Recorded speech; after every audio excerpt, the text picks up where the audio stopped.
Data onboarding has been a time-consuming and manual process for too long. Between spreadsheet templates, writing custom scripts, and implementation services, getting data from a customer into your software takes a long time and costs a lot of money. It's a critical manual step in your customer's onboarding process, with no easy way to get it done. Until now. Flat File Concierge automatically converts, validates, and maps all of your data into the specific format you need. In just a few clicks, your data goes from messy and unorganized to validated and ready to use. All with no code required, so you'll be set up in minutes. Need to collaborate with your customer? Don't email sensitive data back and forth. Flat File Concierge lets you invite your customer to a secure, real-time shared workspace. Now you can give your customers a seamless data onboarding experience and save hours doing it. Join the hundreds of businesses who use Flatfile to solve their data chaos and are focused on creating long-term value for their customers and their business. Start your free trial now.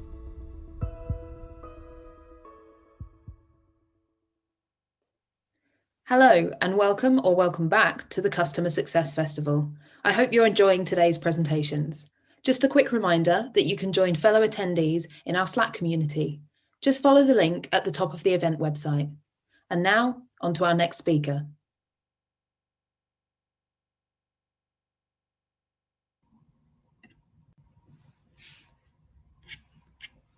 Lovely, good to go.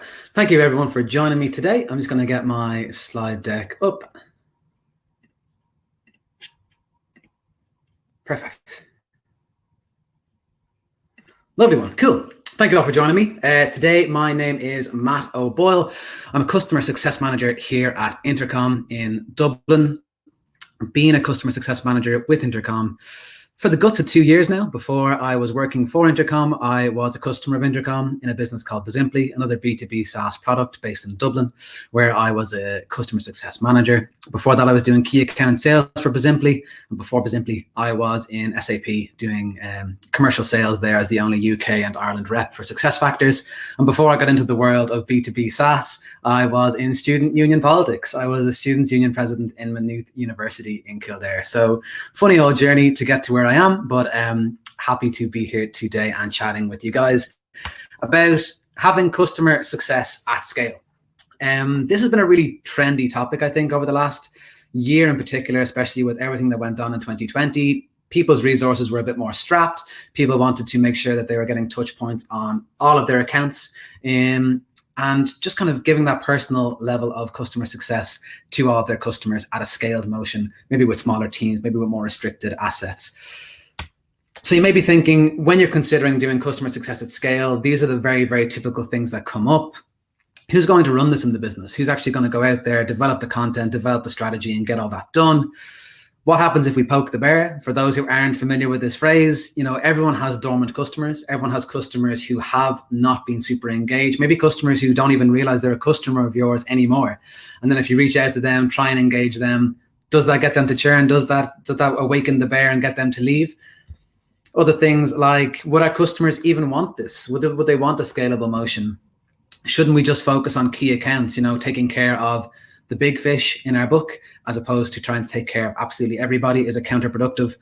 And how does it affect the customer experience or improve the customer experience? And most importantly as well, how does it improve the bottom line at the end of the day too? So don't worry, all these things will be answered. We will be covering all of that today throughout this presentation over the next 20 minutes. There will be room for Q&A at the end as well, roughly 5 or 10 minutes, depending on how fast or slowly I speak. But first, we're kind of discuss how Intercom came to the decision last year that we need to start doing customer success at scale and the journey that we've gotten to until that point. So I'm going to talk about where we were, where we are now with scaling our approach, and where we're going to go this year in scaling our approach. So where we were, let's take it right back. Very familiar structure here, I think, for B2B SaaS companies. Typically 4 pillars. We have R&D, marketing, support, and we have sales. Where does success sit? We used to sit kind of in the support realms of things, Where are we in the support team? And it kind of started off as the sales team looking for help, for more tailored help for their accounts. You've probably heard it before, where there's a deal and someone needs some technical resources, someone needs some help, someone needs some strategy. So let's call the support team, get someone on a call, and get a success manager there speaking with the customer. Which kind of led us to be support on steroids more than anything else. And what I mean by that is we were super transactional. You were jumping on calls from time to time, not really developing any relationship with the customer. You weren't really trusted by the customer. And then there's a lot to be said as to where you're trusted by the sales team as well when you're involved in this kind of thing. And are you impactful? If you're just jumping on and off calls with customers, is it all that impactful at the end of the day? Are you maintaining a long relationship with them? Is these one and once off calls, are they going to lead to a long-term relationship with you and the customer, or a long-term partnership between your business and that customer? So our first dilemma was, is this really how we want to work in success in Intercom? The answer is no. We don't want to be transactional. We don't want to be low impact. We want to have a more strategic partnership with the sales team and with our customers. That's exactly what we did. We became strategic partners with the sales team. We linked up our existing business relationship managers with customer success managers. So they share their book of accounts, they build strategies together, they jump on calls together, and they have long-term relationships with partners and customers together.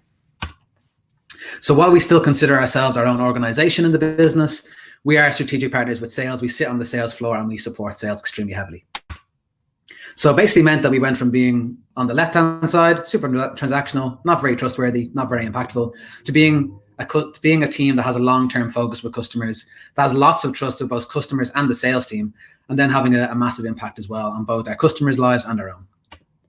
So where are we now in 2021? We're a much bigger team, although we look a little bit more like this at the moment, which I think everyone's in the same boat. This photo was taken before this dark time. But we're now officially in the sales organization. We went from a small team of 2 to 10 CSMs. So you can see that we're growing out, and we're really having that big motion now with customers. And we're working on over 90% of the top deals and renewals that happen in Intercom. We're also strategic partners with the R&D team, because at the end of the day, who hears more product feedback than your customer success managers, and who has the closest relationship and trust with customers? It should be the customer success team. Some of the great customers I've gotten to work with over the last 2 years with Intercom on the large side of things, and the more kind of enterprise side of the business. Where are we going next? I'm moving away from those enterprise accounts, as in 2020, we realized that we needed to go for customer success at scale for our smaller business segments. So similarly, just in case you guys don't have the same structure, breaking up our total customer base into the enterprise, mid-market, and small business accounts. We had a lot of small business accounts who weren't always small businesses. These were, our bread and butter not so long ago, a couple of years ago in Intercom. These were our very, very key customers for us. And now as we move more up and to the right, these are kind of falling into the small business section. But how do we offer a really, really good experience for them? How do we really take care of them? And the answer is to do customer success at scale. So here's some of the problems we faced with customer success at scale. We were outnumbered in the SB segment. We had, 500 plus premium accounts. They were sales owned annual accounts that should be receiving some degree of a CSM service. So Intercom's customer base, like I said, is only getting bigger. We're growing as a company, which is absolutely fantastic. It's exactly what you want. But at the same time, that small business segment is becoming quite hefty as well. So they need to be taken care of. Where do we focus our time is a big question. And that's probably the most important question that you guys need to ask yourselves when doing customer success at scale. How do we split up our time? How do we make sure that we're still making sense in where we divvy out our hours? Some customers barely heard from us, which led to customers churning without any foresight. And this is one of the most heartbreaking emails to get for a salesperson or for a CSM, to see a customer say, hey, we needed X, Y, and Z functionality. We're leaving your tool to use a different tool for this because they had that functionality. And you're sitting there thinking, we can do that. We actually have that ability. You guys just didn't know about it. We haven't been in touch with you enough. We haven't been engaged with you enough. And we haven't been supporting you guys and giving you content proactively enough for you to have known that. And now you've left, and now we've lost a customer. So that's a massive, massive issue that the scaled motion is meant to cover. Customers weren't using the product to the full extent, of course, and customers had less avenues for help. The smaller customers didn't have as much time with one-to-one CSMs. They didn't have, super quick support response times based on who they were in the business. So it gets very, very tricky, especially over 2020 when everyone's resources are strapped. everyone's has a high volume inbox, so it's tricky to get back to everyone. So how do we offer support proactively and make sure people are taken care of in this instance? Of course, this affected onboarding, adoption, and of course, expansion opportunities for our salespeople. The ideas were flying in. So some things we thought of were along the lines of webinars, much like the one today. Great way for reaching people, great way for training people at scale. Open office hours, the idea of having an hour a week, maybe where customers could come, first first serve, book 10 minutes with a CSM and speak about some issues they're having. Online starter kits, which is the idea of having these resources where customers can keep and go forward with in the future. They can just bookmark that somewhere and say, how do I do X, Y, and Z when starting in the intercom? And they can refer back to this as necessary. Personalized training and product videos using fantastic tools like Loom, etc., to record these and deliver these at the right time to customers, and sending these maybe after onboarding, during onboarding, at different processes and behaviors when customers need them. Newsletters, of course, very common one for everybody, and a customer forum as well for customers to chat peer-to-peer about what they're doing in the system.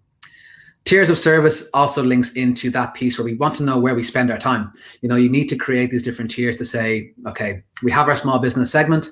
Now let's break that up into 3 different segments. Let's have our enterprise small business, the large side of the small business piece, the middle customers in the small business piece, and the smaller customers in the small business piece. And decide how much time you need to divvy out to those on an ongoing basis at the initial onboarding phase, etc., and making sure that if all customers needed help at once, who you would be able to facilitate, who makes sense to facilitate initially and divvy out later on. So it is a balance, and it is something you need to think of strategically, but don't worry, I'll be going through that today as well. I will say in 2020, we tried all this. We tried every single thing I listed on that board there, and we figured out what works for us, what we want to do, and what we're going to do going forward. And of course, I'm going to list those out to you today. In 2021, we realized what we needed and what we needed to keep based on all the things we kind of trialed last year and what we went through. And the way we kind of came to that decision was I was chatting with my manager at the start of the year, and we were saying, how are we going to deliver this scaled motion effectively, and what do our customers really need? And I was shooting out some ideas, and my manager said, yeah, they're okay. It's pretty standard stuff, much of the stuff we saw on the last slide. And he said, what you need to do is think, what's the ideal result you need for your customers? What is the ideal scenario that you want them to sit in? And how do you deliver that to them? Work backwards from that statement and help them get there. So the statement that I come up with was, we need our customers to have the relevant resources at the right time in their specific product journey. And what I mean by that is, take webinars, for example. Webinars are a fantastic way of training people at scale. I mean, even look today, God knows how many people I'm speaking to right now. I didn't check for my own sake. But to entertain and to train that amount of people in one moment is a fantastic tool, but it's not that effective if you work all across EMEA like I do. We've got customers in all different time zones, customers at different parts of their onboarding stage or part of their customer lifecycle inside Intercom. And if I have a session at 1 o'clock on a Friday, it's not going to suit everybody. Not everybody's free. So it's difficult to make sure that is super effective for people. So what I realized was that we need to build this content, make sure it's efficient, and then deliver that to our customers when they need it at the right time in their product journey. And I'm going to show you what that content looks like and how we deliver it. So these are the living resources that I'm working out of at the moment. And just to describe these and what they do inside Intercom and for our customers, on the left-hand side, we have online starter kits. Basically, what I wanted the online starter kit to be is, typically customers come to your business for maybe one reason or maybe multiple reasons. For us, there's three key reasons that stand out, is that they want to implement Intercom for support, for sales, or for marketing. So to kick those off, I've got it in all of my favorite articles, my favorite resources, because everyone knows, and I'm sure you're saying this to yourself, we've got amazing resources and knowledge. We've got fantastic knowledge in our business. I just don't know where it is. I just don't know how to find it. I need someone to gather it all together and put it in one place. And that's exactly what we did. So we put them all into one place, lined up in a nice storyline, from implementation of Intercom right through to the reporting, to integrating it with different tools, etc., all in one URL sheet. And the way I made this was a tool called Canva. I can't recommend Canva enough. I've been using it since college to create things like presentations, PDFs, etc. But they also have the ability to convert your presentation into a website. And that means you can share that URL with your customers. If you update the presentation, it'll be updated on that URL for them as well. So it means you can maintain these resources. And that's what makes it a living resource, and that's what makes it scalable. So get these together, deliver them to the customer. What's very useful about that as well is, if I'm speaking with a support manager and I deliver this support starter kit and I show them the sales starter kit, or I show her the marketing starter kit, they might say, hey, let's show this to the marketing team and the sales team. And you never know, you might have an expansion across the business then, and more of their organization using your product, which is exactly what your salespeople want. On the right-hand side, we have our interconnected forum. I did not build this, I will not take credit, but it is a fantastic resource for our customers and something I really, really recommend, because support times are tough these days. It is tough to catch support reps in a very immediate fashion with everything that's going on. Why not have a peer-to-peer service where customers across different industries can talk and discuss and say, hey, we need help with this, we've done this, what did you guys do, XYZ? And that has been super, super valuable for us in Intercom and for our customers. The ability to speak with other customers is absolutely paramount. Obviously on the left here, live chat and support center. I don't need to explain what that is. I think that's pretty much Intercom's bread and butter, is offering live chat support and having a good help center there. That's always there for the customers. And on the right, then we have our online e-learning courses, AKA the Intercom Academy. Again, not something I built, but something that has been super, super useful in this scalable motion. And for customers who, have a large support team and they need to train that support team, I'm not always going to be available to train support teams and have that hour-long session, but that's why we have these hour-long sessions available in these e-learnings. You have a new agent joining, send them this course. In 60 minutes, they'll be as up to speed as they would have been if they had a CSM session training them up. So these have been super, super useful and have cut down hours and hours and hours of required CSM time. Can't recommend having an e-learning system enough.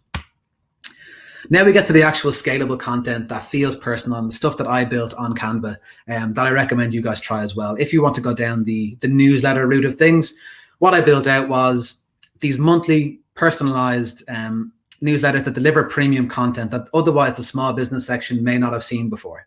So things like, for example, just getting to know me as a person as well, so they know who their CSM is. They recognize me when the messages come in. They receive all of their content and education from one person, and they know that Matt is their CSM. Matt is their guy for this. Matt is the guy they can trust for this. Giving them product roadmap walkthroughs, doing surveys as well, gathering what they need and what they want to see from these types of content.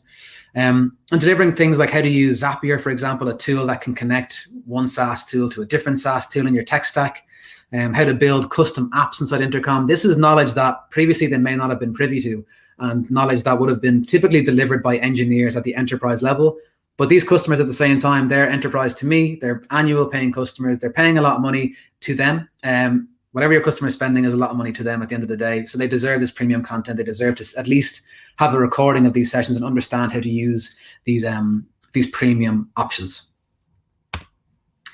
This is where we start talking about that piece where I want to deliver content based on customers' behavior, based on where they are in the system and based on who they are in the system. And that's when I start using Intercom. So this may have started off as an advertisement for Canva, and now we're getting into the Intercom piece. But at the end of the day, practice what you preach, use your own tool if your tool helps you. So with Intercom, I can in-app message my customers and say, hey, on the left-hand side here, this is a message I sent to my more enterprise segment in the small business area, where I could say, hi, first name. It'll pull in their first name from the data we track. Matt, your CSM here, just a quick check-in to see if you and your company are okay. What this offers is, over the last 6 months, I've probably sent maybe 8 of these to my enterprise segment, and it just allows them to have me there if they need me, and just to say, hey, we're actually looking to do X, Y, Z. We're thinking about using a different tool for this. Can Intercom help instead? And this is where we get ahead of churn. This is where we get ahead of people kind of thinking about leaving or thinking about doing something else or exploring different tools. Let them explore Intercom first. Be a proactive problem seeker here and get that sorted first. At the end of the day, if you can't do it, maybe they will go to someone else and that's fine. But if you could have changed something and you could have done something, this is how we'll find that out. As well as that, we have proactive product education and upselling. And what this kind of looks like is if someone has, a basic feature in Intercom and there are more premium features that we could upsell them, I want to deliver those notes to them anyway, just so they know what's available to them in the next package up. If they do want to see some features that may suit them, let's talk about it, let them see them at least. And then if they want to express interest, they can give me a thumbs up or they can zip the lips if they need to, totally customizable reactions. And it means that if I'm sending this out to thousands of users and I'm sending this out to tens or maybe hundreds of users, I can handle tens or hundreds of people writing to me and asking me questions. I wouldn't be able to handle it at 1,000 person level. So that's why I have these reactions, just to gauge interest, but not necessarily start a forward and back conversation. So that's been very, very useful as well. Why have I done this? Why did we bother doing the whole Intercom CSM scaled motion? Was it beneficial? And really the core of this idea was that I could spend all quarter with one of my relationship managers trying to expand our key 100K accounts to 120K. That's a big expansion. That's a great expansion. It's what you're looking for. That 20% on top is absolutely beautiful growth to see. But at the end of the day, that effort is totally wasted if one of our smaller 20K accounts churn, or even a couple of our 5K accounts or our 10K accounts, really down the scale. If they were to leave, it does really add up, and it makes all of the hours and hours and hours of work we put into expansions pointless. So at the end of the day, if you're more proactive and engaging with your smaller tail customers, would they have stayed? And the answer is probably. At the end of the day, if you were engaging, if you were delivering good content to them, and if you were available for them when needed, they probably wouldn't have left. You probably would have had the big expansion on the big customer, maybe some smaller expansions with the smaller tail of customers, and you would have seen a lot less churn. So at the end of the day, there would have been big benefits had. So we're at the end of my my presentation now. There's a few points I just want to get by with you guys, and things if I could get you to take anything home from this presentation, it'd be these next 3 points. And that would be, number one, to build trust.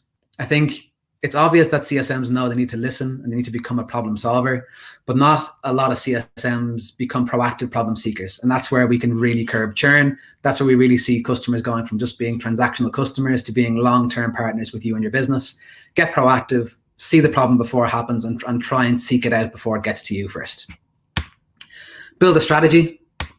Know the value of your time and how you spend it. This was probably something that I struggled with the most when developing the CSM scaled motion last year, was knowing I have these key customers that I need to spend hours with during the week on the phone and actually deliver a good amount of CSM time to them as well. But I'm a fiend for when a small customer asks for the same amount of help, giving that same amount of help to them. You need to understand what the difference between super strategic customers are and the smaller customers that you might not be able to facilitate the same amount of CSM hours on calls with them. And that's where the scalable motion comes in. And that's where things like, targeted videos created for them, good content that delivered at the right time will mean that they won't come in looking for that support later on. You're proactively supporting them throughout their journey and lowering that chance later on. And finding that balance is tough. I will admit it is tough, and you do need to figure out where it is, how you offer these tiers, but each business is different, but do focus on getting that balance right. And then be consistent. And this is probably my most important thing personally, is the consistency in which I do this. Be reliable for your customers and for the sales teams that you work with. Your customers need to know how much they can get from you. They need to know what to expect of you, and your sales team needs to know what your customers can expect from you as well. There's no point in delivering and then under-delivering or over-delivering later on. The sales team are telling their customers about you. The customers are talking about you. So they need to know what's happening when, where, and when they're going to get that. That's pretty much it from me. Thank you so much for having me in today. I hope it all made sense. I hope you kind of saw your business in some part of the storyline there between where Intercom started and where we are now. And there should be roughly 9 minutes or so left for questions. So I'll be happy to take them now. Hi, Matt. Thanks so much for your presentation. No worries. And we do have some questions for you from the attendees. So I'm just going to start off with the first one. How do you measure customer success at scale, and what key metrics do you track? Cool. So we're still kind of teasing that out and figuring out how we measure it at scale. The ideal things that I would want to track is touch points are great. So obviously tracking the amount of times. For example, if a large customer did try and churn or is having some issues, you can go back and say, how many touch points did we have with them? How many times did we offer them the opportunity to speak with a customer success manager? But obviously the key KPI is, at the end of the day, team retention and how much your team is getting by. For me, I'm looking at the small business team. We have roughly 3 relationship managers that I work with over those 500 accounts, and seeing the expansion in them is our main KPI. Great, thank you so much for that. So the next question is, what e-learning platform were you using at Intercom? Oh, I actually forget the name of that tool. That's so frustrating. What is it? If that person wants to write to me on LinkedIn, I will find that out for them and let them know. I think it's SkillJar is the tool that we used. Perfect. Someone else has asked, has said that they've been recently appointed as a CSM.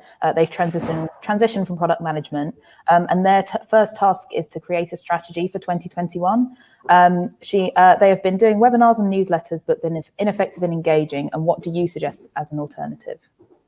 Cool. So if webinars and newsletters aren't working for you, and I kind of found that myself, I wasn't sure if the webinars were super effective, if the newsletters are effective, definitely survey the customers that you're doing this with first. Ask what the customers want. At the end of the day, they'll know what they need from you. If you can't facilitate it, you'll figure out a way that maybe you could pseudo facilitate it and figure out another route or a workaround. And the main thing is what really changed my plan this year and why I wanted to start going kind of behavioral messaging based and figuring out when our customers need stuff and deliver it then. Find that statement that is the ideal scenario for your customers. Find out exactly where you want them to sit and what you want them to feel and what you want them to do as a customer, and then work back from that statement. I think the way my manager described it was Elon Musk wanted to go to the moon or go to Mars. He said, how do we get to Mars? What's the main problem? Found the main issues and then start tackling them first. And that's kind of how I applied that to my CSM stuff then. Not quite going to Mars, but similar enough. That's great. Thank you. Someone else has asked, how do you police the online customer forum? So I don't run the customer forum. That would be the customer engagement team, I believe, that runs that. So we would have moderators on that forum to make sure that no one is messing. But to be honest, many people don't. The way we kind of have it is that it's very visible by user, who's who. Everyone's accountable. It's a picture of them. It's their name. It's their business tagged along with it as well. So people don't really go too crazy on it. As well as that, we do reward customers who are very good on that platform. So if you're a customer who's answering lots of questions, who's doing a lot of really cool peer-to-peer stuff, we'll reward them with a kind of a point system, and then they'll get either gifts from Intercom, or they might. I know when they first launched it, they allowed customers in our smaller segment who weren't annual or sales zone customers to get CSM time and get engineer time that they previously would not have been allowed. So that was a nice thing for them, and it encourages people to be a bit nice on the forum. That makes sense. So the next question, someone's written that they found many teams struggle to divide and conquer scaled motions between CS organizations and product marketing. Has Intercom faced this problem? And if so, how did you think about dividing the work between divisions? Yeah, so this is exactly what I'm actually tackling at the moment. So that's really good timing. We have a lifecycle management team who deliver kind of similar content as to what I want to deliver. So the thing with that is that I know the content is there and it's built by someone else. And this is such a common problem in businesses, is that the content is somewhere, someone's made it. Where do we find it? How do we use it? So what I'm going to do with them is I'm going to liaise with them, speak with them, and see about the possibility of taking over the communications for the sales owned accounts in my name. Even if they are delivering, fantastic content, and if they're doing it at the right time, that's amazing. That's half the work done for me already. But if I can put my name on that and then be the CSM on that, I think it's a bit more comfortable for the customers to see that familiar face coming through. So that's easy for me to say with a tool like Intercom, because we can change the dynamic owner of the messaging and who can control who the messaging comes from and where the replies go back to. It's easy for us to do. So just make sure you have a really good communications tool with your customer where you can swap the owner of messages from product marketing to the CSM ownership if you are looking at these sales owned accounts. Absolutely. And our next question is, what can you do when you're in charge of the lowest tier of clients and you don't have enough time to really engage with everyone? It's quite hard to keep the consistency depending on the daily schedule, this person has said.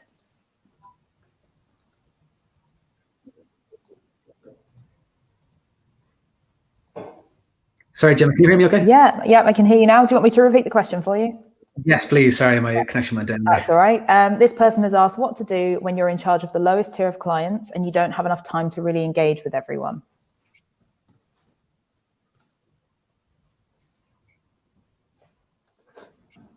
Sorry, was that terribly sorry. Was that what you do when you have the small tier of clients and you don't have enough time to facilitate them? Is that it? Yeah, that's the right one. Cool. So you don't have enough time to really engage everyone. Yeah, that is very tricky. And what we did was we built out a tiered system. So I've split out my 500 customers into 3 tiers. Obviously, those who are spending the most, spending the middle amount, and spending the least. And then we can figure out and at least set expectations with them at the start to say, hey, you're a brand new customer, you sit in this segment, you're going to get 2 hours of onboarding time with the CSM, and then you might get 1 hour of ongoing time every month from then. You might be able to book 1 call a month from then if you're a smaller customer, or you might be able to book 5 or 6 hours a month if you're a massive enterprise customer. At least then customers know from the jump if they're going to be getting a lot of CSM time or if they're not. And that's then we can kind of pad that out with the content and sending them the right content and right videos at the right time. Really recommend Loom for those smaller customers because you can actually just record your screen super quickly, get something over to them and just pop it across to them if they're having success or support issues. Perfect. That's some really good advice. And we've got time for one more question, so we'll end on a more general one. Someone has asked, or they've said 2020 was about research and seeing what works. 2021 is about applying these methods. What will you do in 2022 to reflect on the decisions you've made? Oh, great stuff. So as part of 2021, I would love to really dive deep into the reporting aspect of what we're doing. So now I'm going to be focusing solely on the behavioral messaging side, getting content in at the right time in the life cycle. Then 2022, we'll be looking back over the numbers on that and seeing exactly where the difference was made, and then A/B testing to see if we can improve that, if we can make it even better. So a lot of it's going to be review on the numbers of probably the expansion, to be honest, and the lack of churn as well. Churn is a huge focus for this customer messaging. I think the more we engage with customers, the less likely they are to leave, the more comfortable they feel in the Intercom family. So to look back over that in 2022 is going to be the main thing. Perfect. Thank you so much for joining us for the presentation and for answering all those questions. Thank you very much for having me, Gemma. Thanks. Have a great day. Have a good one, guys. Bye-bye.